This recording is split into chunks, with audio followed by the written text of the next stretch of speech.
al que está sentado en el trono y al Cordero, sea la honra, el honor, el imperio y la majestad por los siglos de los siglos.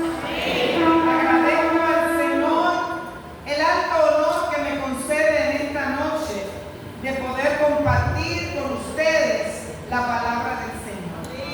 Les invito a buscar en sus Biblias en la epístola del apóstol Pablo a los Colosenses. Estaremos leyendo en el capítulo 1, el versículo 10, y luego en el capítulo 3, los versículos del 1 al 17. Y la palabra del Señor dice así, Colosenses 1:10, para que andéis como es digno del Señor, agradándole en todo, llevando fruto en toda buena obra y creciendo en el conocimiento de Dios. Capítulo 3, versículos del 1 al 17. Si pues habéis resucitado con Cristo, buscad las cosas de arriba, donde está Cristo sentado a la diestra de Dios. Poned la mira en las cosas de arriba, no en las de la tierra, porque habéis muerto, y vuestra vida está escondida con Cristo en Dios. Cuando Cristo, vuestra vida, se manifieste, entonces vosotros también seréis manifestados con Él en gloria. Haced morir pues lo terrenal en vosotros: fornicación, impureza, pasiones desordenadas, malos deseos y avaricia, que es idolatría, cosas por las cuales la ira de Dios viene sobre los hijos de desobediencia, en las cuales vosotros también anduvisteis en otro tiempo cuando vivíais en ellas. Pero ahora dejad también vosotros todas estas cosas: ira, enojo, malicia, blasfemia, palabras deshonestas de vuestra boca.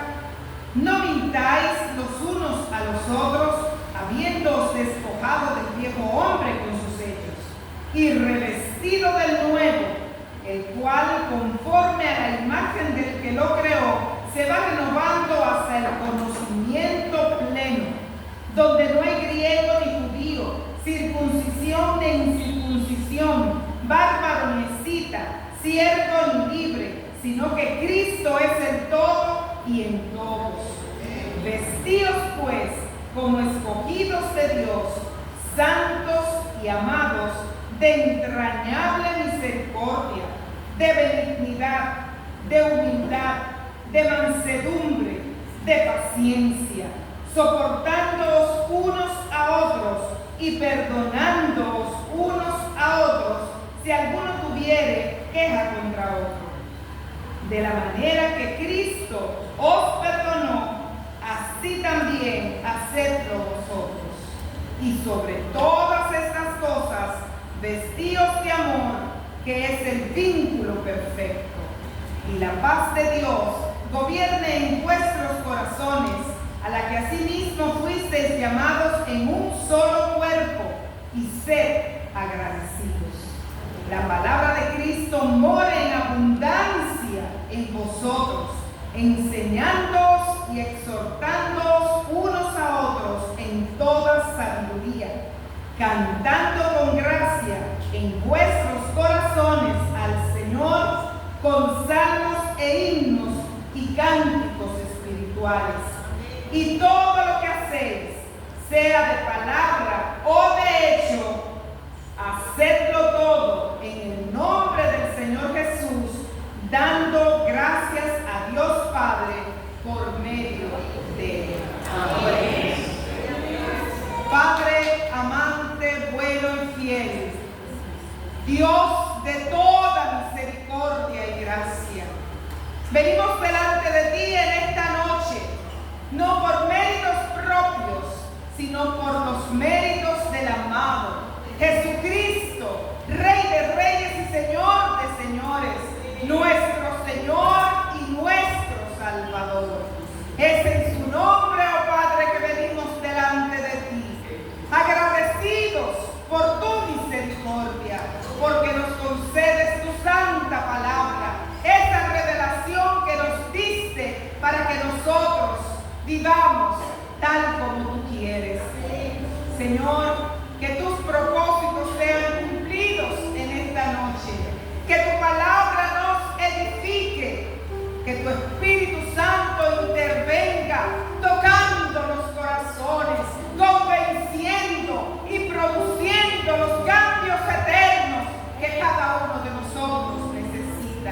Señor, que en esta noche, esta exposición de tu palabra sea como una ofrenda de olor suave y fragante delante de tu presencia.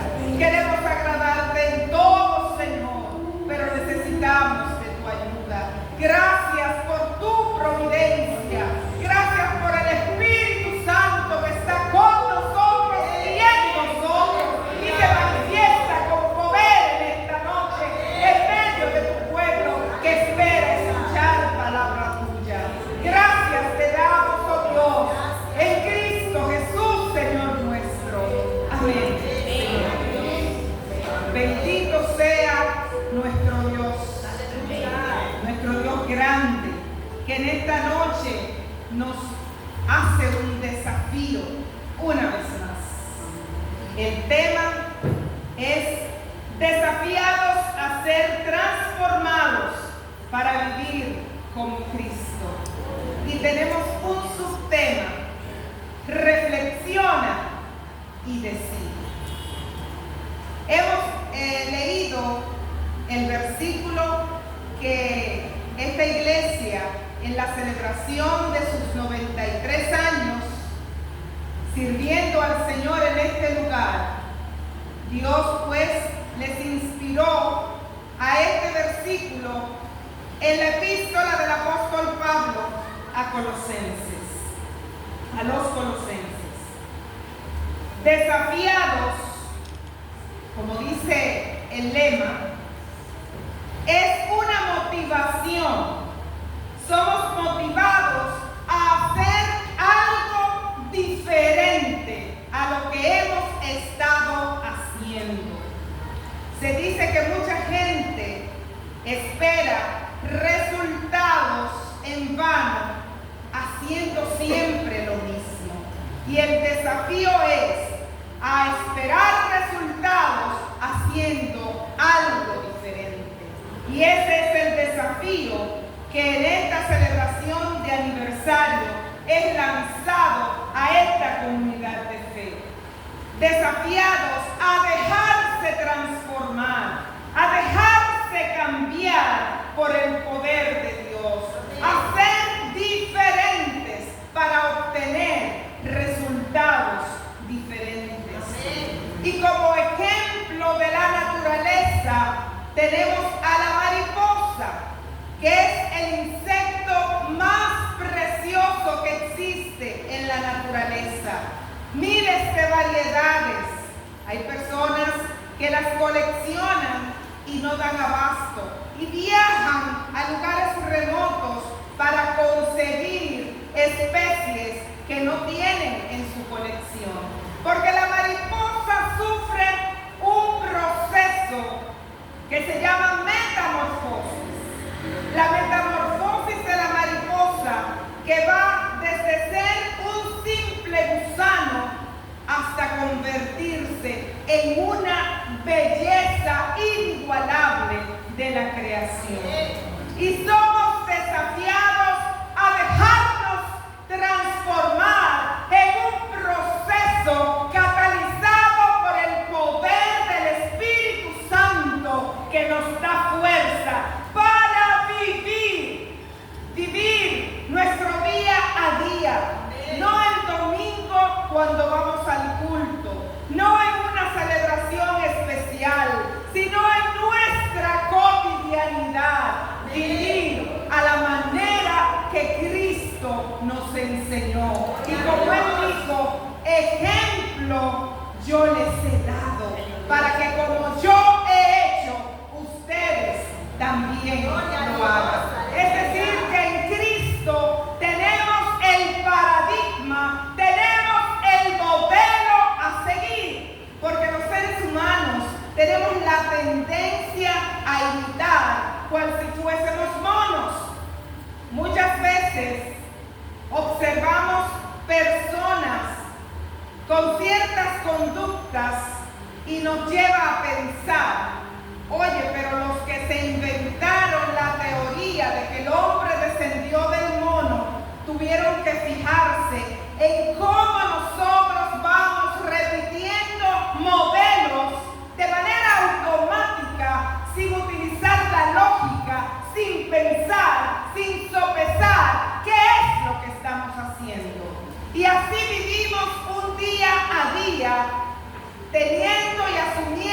conductas aprendidas en nuestro entorno, en nuestra cultura, pero no pasamos esa forma de vivir por el sedazo de la palabra de Dios, por el filtro de la palabra de Dios que nos traza las pautas a seguir conforme a como Cristo vivió.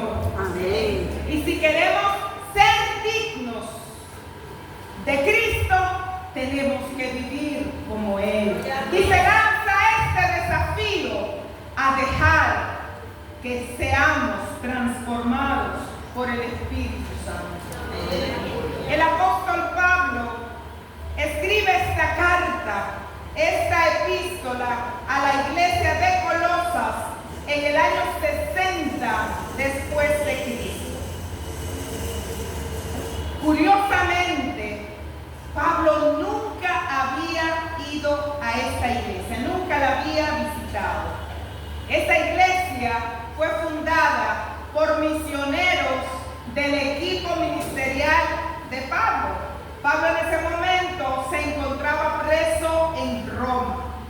Pero Epafras, que probablemente fuera el precursor de que esa iglesia se formase en Colosas, enviaba a Pablo las notificaciones, las informaciones de cómo marchaban los hermanos en Colosas.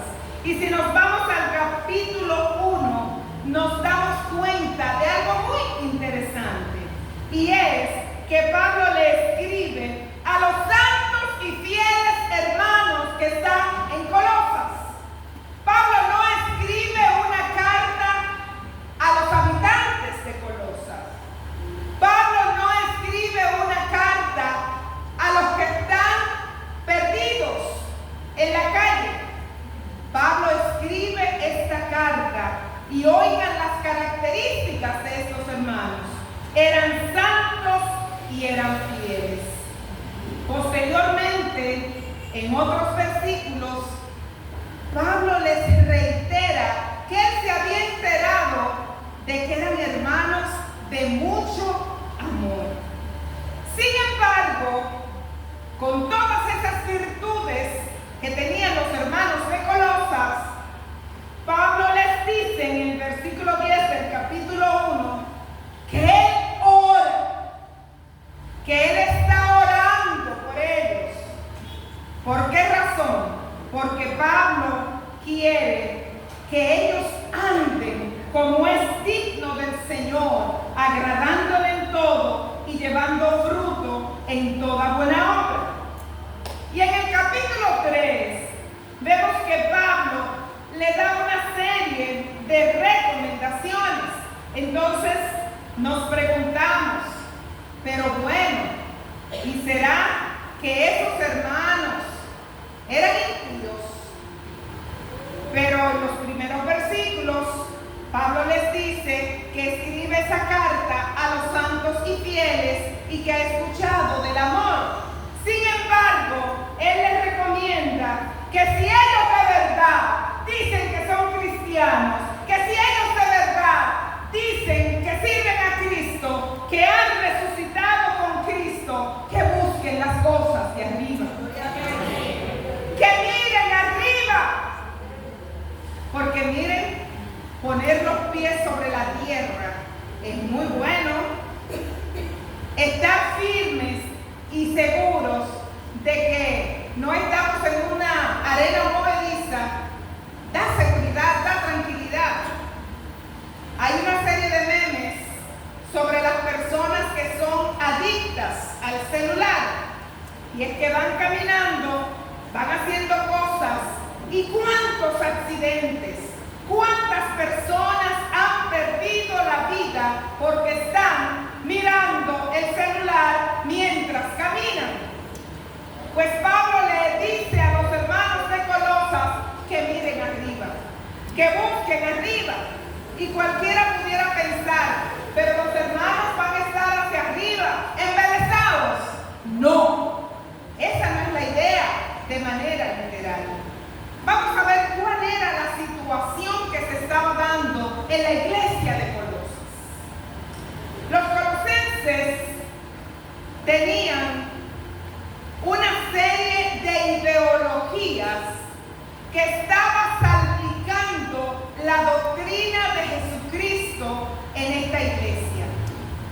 Ellos, en una ciudad pequeña del Asia Menor, con mucha influencia de los griegos, los atenienses sobre todo, que eran grandes filósofos, había muchas ideologías y a la gente le gustaba mucho el discutir, el saber qué novedades hay en torno a lo etéreo, a lo desconocido.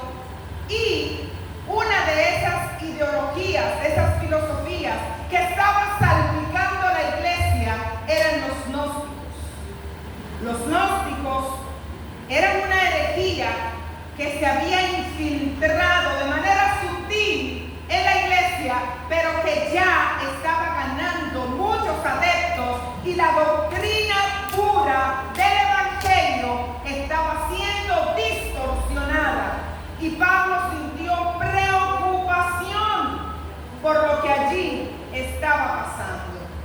¿Qué creían los gnósticos? Entre otras cosas, que los hermanos de Colosas también estaban aplicando a lo que era la doctrina fundamental de esa iglesia. Ellos creían que los ritos y las ceremonias en la iglesia era lo importante. Si usted viene el domingo, lo voy a aplatanar un poco la idea. Si usted viene el domingo a la iglesia y trae su ofrendita, pues ya no importa que usted salga de ahí y fornique, robe, mienta y haga todo lo que hacen todos aquellos que no conocen del Señor. Entonces había muchos hermanos que eran fieles en la congregación, no se perdían un culto, estaban atentos a todo. Sin embargo, cuando salían de las puertas de la iglesia, que generalmente era en las casas que se congregaban, cuando salían de ahí no había un seguimiento, no habían disciplinas espirituales y la gente vivía como los demás, común y corriente. Pero una de las herejías más importantes y peligrosas que preocupó al apóstol Pablo era que los gnósticos creían que Cristo no podía ser humano y divino de manera simultánea. Nosotros sabemos que Cristo, Jesucristo, era 100% hombre y 100% Dios. Si Cristo era solamente humano, entonces nosotros teníamos muy pocas esperanzas de un día recibirlo cuando Él venga a buscarnos. ¿Por qué? Porque era un hombre solamente común y corriente, sin ninguna injerencia en lo que es el cielo, en lo que es la eternidad. Pero si Cristo solamente era divino, entonces esto negaba por ende que Cristo muriera en una cruz, que resucitara con poder al tercer día, que ascendiera a los cielos y se sentara a la diestra del Padre y de ahí intercediera por cada uno de nosotros, y tampoco volvería por una iglesia comprada con su sangre. Entonces se caería todo lo que es la esperanza del cristiano. ¿Por qué estamos aquí? ¿Por qué nos congregamos? ¿Por qué seguimos a alguien que no sabemos lo que es? Entonces la esperanza de los hermanos de Colosas era una esperanza que se podía desvanecer como un soplido. ¿Por qué? Porque Cristo no era lo que se predicaba.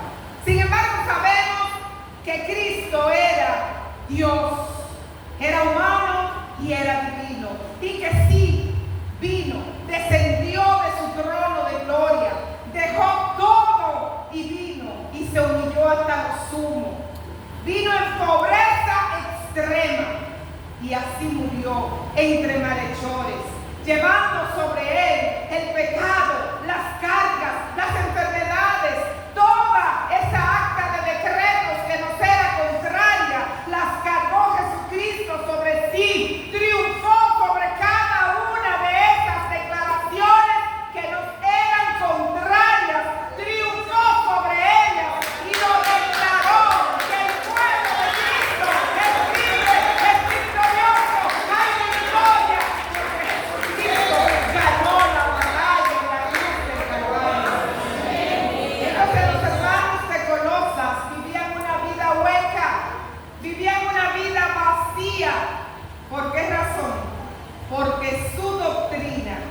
se estaba distorsionando. Y otra de las situaciones con los gnósticos era que ellos creían que los ángeles debían ser adorados.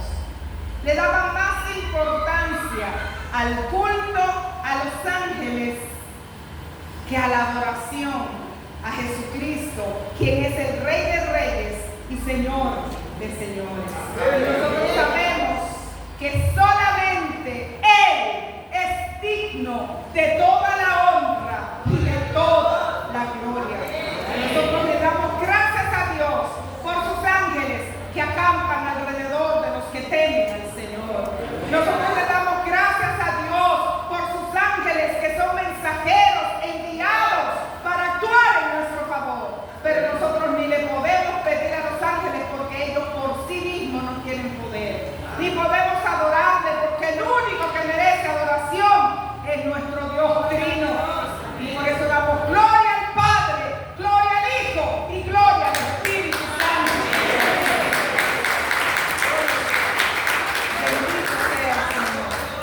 Otra de las doctrinas de los gnósticos era que el conocimiento era de vital importancia. Entiéndase el estudiar la filosofía, el conocer las leyes de la ciencia y todas esas cosas que lo que hacía era, no es que estudiar es malo, pero cuando usted solamente se enfoca en lo que es el conocimiento de la ciencia, lo intelectual, entonces se va alejando de lo divino, de lo celestial, y nosotros tenemos con nosotros, valga la redundancia, la palabra profética más segura, que es la palabra de Dios.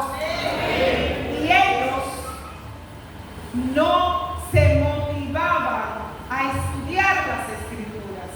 Si bien es cierto que la Biblia aún no estaba conformada, el canon todavía no estaba conformado, pero ya habían algunas cartas, algunas epístolas de los apóstoles, inspiración divina, y tenían todo lo que era la Torá, que también hablaba de Dios, y toda la Escritura que es inspirada por Dios podía ser utilizada como un elemento para conocer cada día más a Dios y saber lo que es su voluntad y cómo yo debo conducir. Otro de los puntos de los gnósticos era que las obras de caridad eran muy importantes. Cuando aquí Pablo habla de buenas obras, no se refiere necesariamente a que yo de 2 vestidos regale uno, o que yo de mi plato de comida parta la mitad y lo comparta con el que no tiene. No se refiere necesariamente a esto, pero esas filosofías daban mucho interés, daban mucha importancia a lo que eran las obras de caridad, la filantropía. De ahí que comenzaron a hacerse una serie de instituciones de caridad, de ayuda al necesitado, porque la gente creía que con obras de bien social iban a alcanzar el estatus superior en el más allá, en la eternidad. Y nos dice la palabra que en ningún otro hay salvación, porque no hay otro nombre dado a los hombres en el cual podemos ser salvos, que es Jesucristo. Ninguna obra de bien social nos hace alcanzar salvación. Sin embargo, las obras de bien social son una muestra de lo que ha ocurrido en nuestro interior. Porque no es posible que una persona transformada por el poder de Dios sea indolente ante la necesidad de su prójimo. Pero esa obra de caridad, esa obra de amor, si usted no la hace producto de su transformación, usted sencillamente está arando en el desierto, porque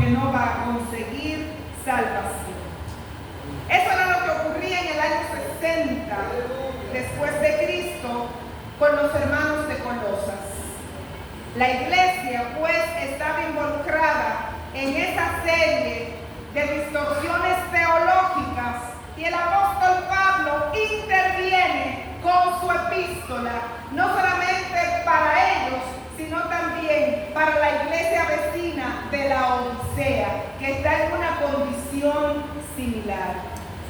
Pero nosotros vamos a extrapolar lo que ocurrió en el año 60 y lo llevamos al año 2024, 30 de agosto del año 2024, 1964 años después.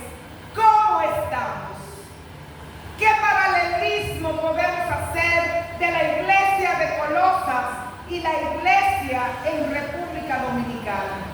No quiero referirme a ninguna congregación en particular, por si acaso. Pero nosotros como iglesia, como pueblo de Dios, ¿qué podemos decir? ¿Cómo andamos en relación, en comparación a los hermanos de Colosas, 1964 años atrás? ¿Cómo estamos? No podemos negar que vivimos en una sociedad corrompida. No podemos negar que la gente a lo malo le dice bueno y a lo bueno le dice malo. No podemos negar que estamos viviendo en una sociedad donde el pecado abunda.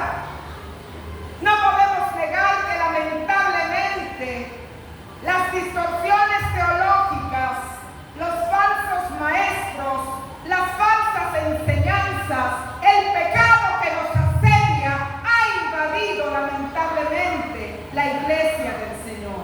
Y no podemos cerrar nuestros ojos y pensar en otras cosas. Estamos viviendo un tiempo en el cual la iglesia simplemente quiere entretenerse. Y qué bueno es gozarse en el Señor, porque la Biblia lo dice: mirad cuán bueno y cuán delicioso es habitar los hermanos juntos y en armonía. Qué bueno cuando nos gozamos en un culto, pero ¿y cuando llegamos a nuestra casa? ¿Qué está pasando? Cuando interactuamos con los demás, nuestros vecinos, nuestros compañeros de trabajo, cuando estamos en el tránsito, en un vehículo público, en el día a día, ¿cómo nos conducimos? Nosotros debemos marcar la diferencia. Y si no estamos siendo diferentes, es hora que aceptemos ese desafío de dejarnos transformar por el poder de Dios para andar como es digno del Señor, conociendo cada día más de Él. Andar como es digno del Señor implica muchas cosas. Dice el apóstol Pablo en su carta a los Colosenses 3:1: si pues habéis resucitado con Cristo. Pero en el versículo 3 pareciera, ¿verdad?, como algo paradójico, como un contracanto. Tú me dices una cosa y yo te respondo otra.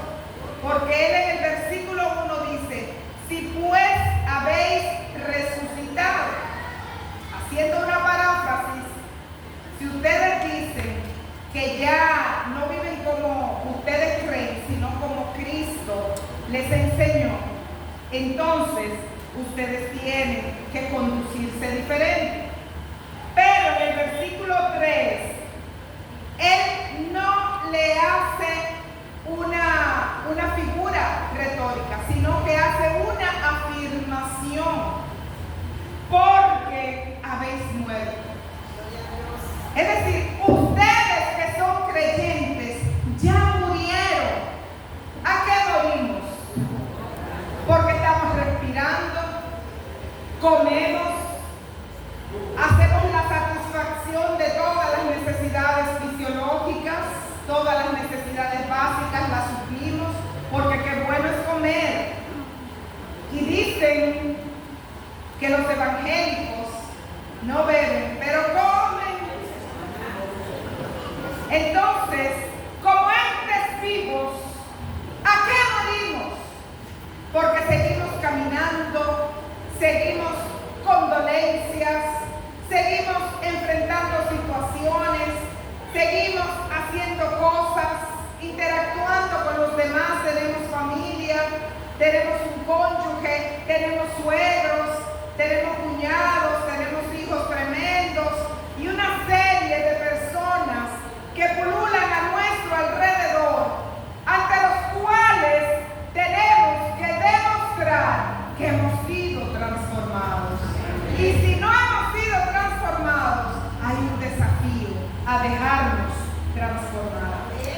Entonces, si no hemos muerto, recomienda el apóstol Pablo 3:5 a que tenemos que hacer morir lo terrenal. Porque estamos viviendo aquí en la tierra, pero debemos recordar que aquí somos peregrinos y extranjeros, que nuestra patria es celestial.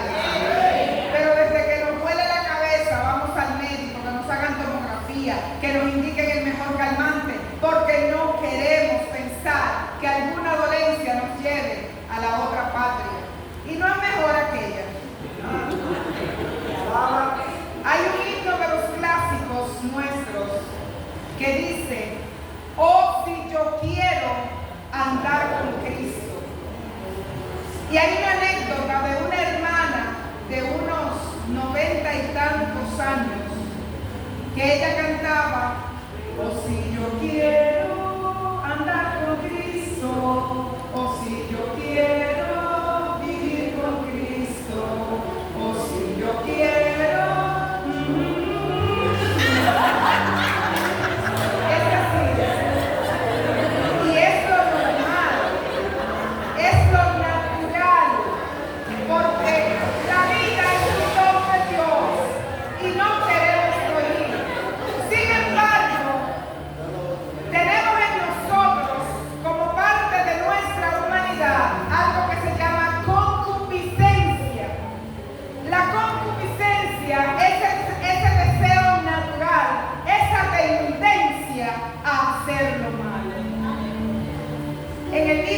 En los libros de los reyes y de crónicas, me gusta cuando se hace la historia de los reyes de Israel. En Israel, la mayoría de los reyes, su travesía por el reinado se describe que hizo lo malo delante de los ojos de Jehová. Pero algunos de ellos, sobre todo los de Judá, hizo lo bueno y lo recto ante los ojos de Jehová. Y lo que se quiere es que aquellos que han nacido de nuevo, que han muerto al pecado, son aquellos que hacen lo bueno y lo recto delante del Señor. Pero es una lucha constante. ¿Por qué? Porque el pecado nos asedia, esa vida desordenada. Se supone que el creyente tiene que tener todo en orden. Esa avaricia, ese deseo de acumular cosas, de tener una cuenta bancaria astronómica para cuando vaya al consulado me den la visa. ¿Qué de nuestras palabras? Esas mentiritas blancas que se infiltran entre nosotros cuando nos dice la palabra que debemos hacer morir estas cosas, esas iras, esos piques que nos dan, que decimos: estoy pillada, me dio un pique, me dio una gana de darle un trompón. Esas actitudes son las que tenemos que hacer morir. Y el Señor nos manda a revestirnos de un nuevo hombre, a dejarnos ser transformados por el poder de Dios que nos lleva a su amor. Esa relación de manera bidimensional, como si fuera la cruz. Miremos la cruz. La cruz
no es esto, no es el cuerpo, que muchas veces se ha malinterpretado que esto es carne.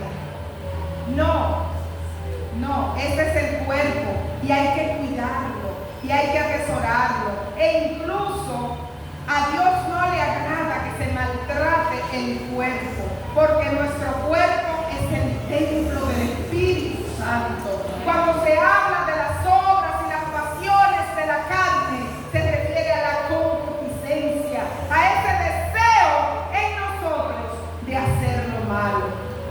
Pero nuestro cuerpo es bueno, es el templo del Espíritu Santo. No hay excusa, porque muchas doctrinas se han infiltrado en las que dejan a las mujeres de lado, dejan a los niños de lado, y lo que importan son los hombres. Las mujeres son objeto decorativo y a los niños se llevan para un cuarto ahí a que jueguen con muñecos o se les pone un video, una cosa, pero no son instruidos en la palabra. Y tenemos que tener mucho cuidado de nuestros niños, porque hay ideologías que están afectando a los niños, porque tal vez nosotros como adultos ya es muy difícil aprender cosas nuevas. Tenemos lo viejo. Desaprender para volver a aprender a los adultos les es muy difícil. Entonces, la masa, como una masilla, fácil de formar a la manera del enemigo, son los niños. Y hay ideologías que atentan contra la salud mental, espiritual y social, y hasta la salud física de muchos niños. Y es lamentable cómo podemos escuchar en las noticias niños suicidándose porque quieren ser algo y no lo dejan ser. Cosas que antes no se veían, estamos viendo ahora, porque cada vez más los tiempos son peores. Y la iglesia de Jesucristo tiene que vestirse de las armas espirituales para poder vencer en esta guerra sin cuartel contra las fuerzas del mal. Los niños, las familias, los matrimonios están siendo agredidos. Pero aquí está el pueblo de Dios que acepta el desafío de dejarse transformar por el poder de Dios, de tal manera que demos un testimonio de quienes somos, que somos hijos de Dios y reflejamos a Jesucristo. Que nos pase como le pasó a Pedro, que cuando estaba en el patio del sumo sacerdote, la criada se le acercó y le dijo: tú eres uno de ellos. Y él dijo: no, yo no soy. Y la criada le dijo: pero es que hasta tu forma de hablar te delata. Y la iglesia de Dios tiene que anhelar ser delatado hasta por su forma de hablar. No es por una Biblia grande. Le decía yo a una hermana: yo ando con Biblia grande, no porque soy santa, sino por las letras que son más grandes. Esto es la palabra de Dios. Pero esto no, este libro, andar con este libro, no es lo que me identifica a mí como cristiana. Porque se ha creído que el que anda con una Biblia, ese es evangélico. Y no, ¿cuántas personas no han introducido drogas de contrabando, armas, dentro de una Biblia? Ayer escuchaba el testimonio de una persona, un hombre, que tenía dentro de la Biblia la foto de su novia. Y él a cada rato abría la Biblia para ver la foto de su novia. Marjorie se ríe porque ella lo escuchó también el testimonio. Y no era que quería leer la Biblia, era que quería ver la foto de la novia, entonces la metió dentro de la Biblia para disimular. Entonces muchas veces nosotros hacemos teatro, disimulamos que somos cristianos, pero dijo el Señor: por sus frutos los conoceréis. Y se hace necesario que en este siglo XXI la iglesia de Dios sea transformada para andar como es digno de Dios y dar fruto. Es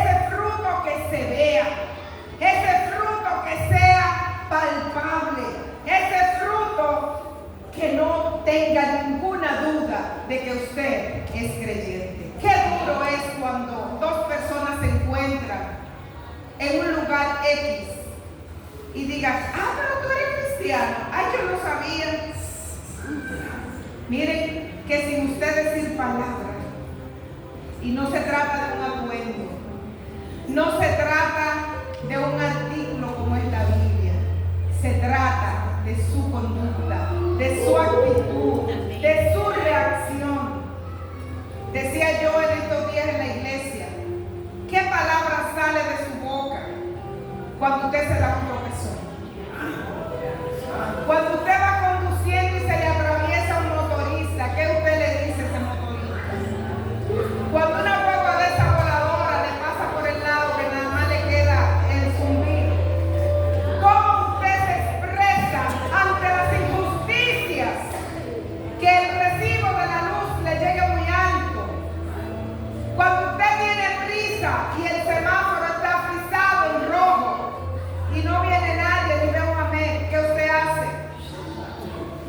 Cuando usted no tiene cable y la vecina sí, y usted no tiene con qué pagarlo, pero quiere ver el cable, ¿qué usted hace? Y así una serie de prácticas inocentes, entre comillas, están socavando el testimonio de la iglesia.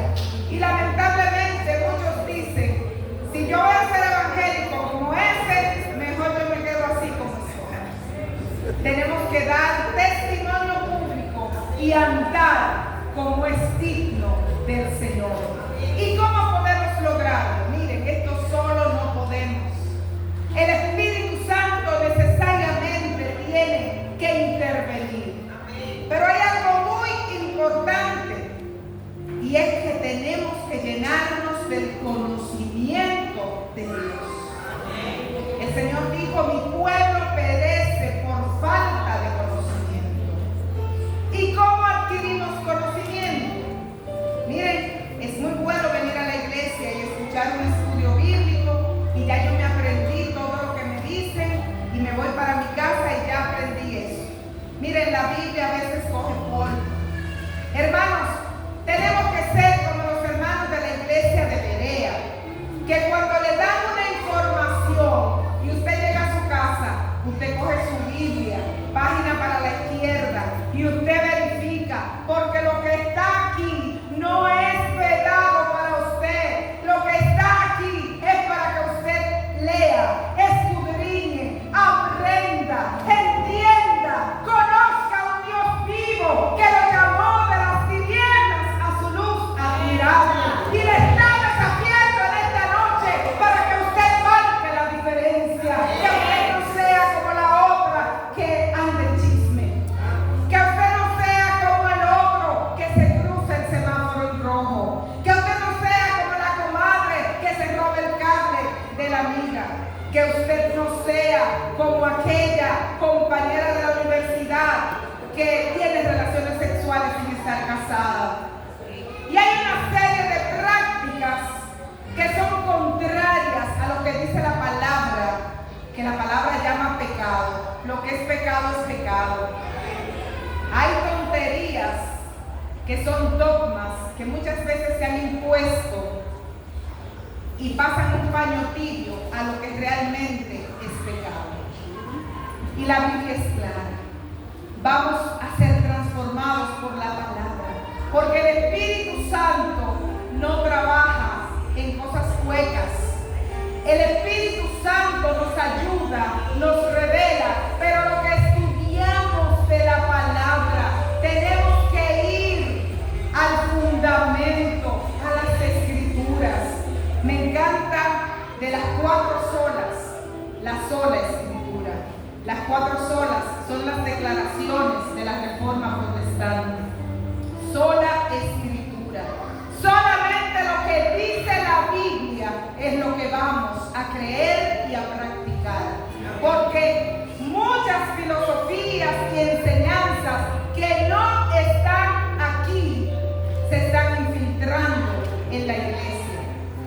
En estos días va una joven a mi casa, una joven cristiana, y yo tenía una figura de decoración y me dice, saca eso de tu casa porque ese es el demonio tal.